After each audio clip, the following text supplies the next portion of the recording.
प्रेम एक बड़ा विचरणीय भाषा है, एक शब्द है।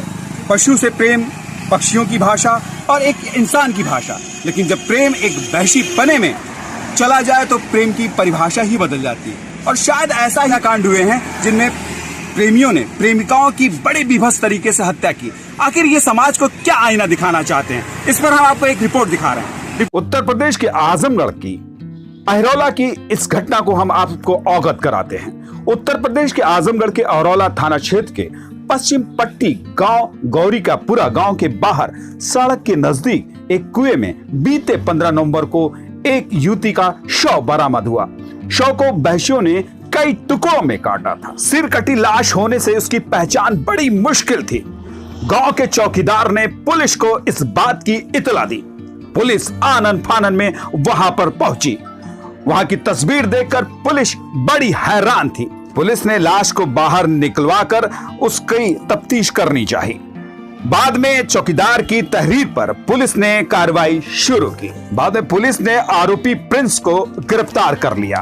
अभी तक इस केस में पुलिस ने 9 लोगों के खिलाफ रिपोर्ट दर्ज की है, जिसमें उसका सहायक अभियुक्त सर्वेश आज भी पुलिस की गिरफ्त से दूर है। पुलिस ने उस पर 25,000 का इनाम घोषित किया है। पुलिस लगातार उसकी तलाश में दबिश दे रही है।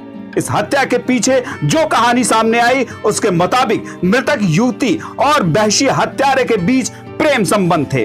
बाद में युवती की शादी किसी दूसरे युवक से हो गई। इसके बाद प्रेमी उसे लगातार शादी के लिए दबाव बनाता रहा, जिससे वो सहमत नहीं थी। मेला घुमाने के नाम पर प्रिंस यादव और उसके साथी ने उसे ले जाकर उसकी हत्या कर दी।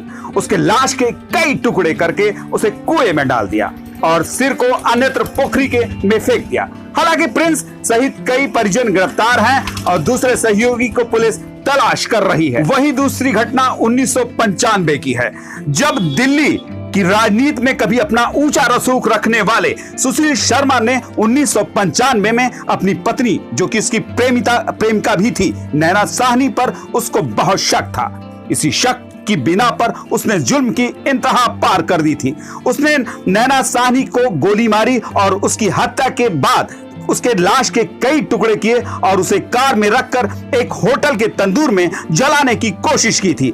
हालांकि बाद में नैना साहनी की तंदूर में अधजली लाश बरामद हुई थी। सुशील शर्मा आज अपनी सजा पूरी करने के लिए बेकरार है, लेकिन दामन पर लगा ये बदनुमा दाग उसकी इंसानियत पर सवाल उठा रहा है।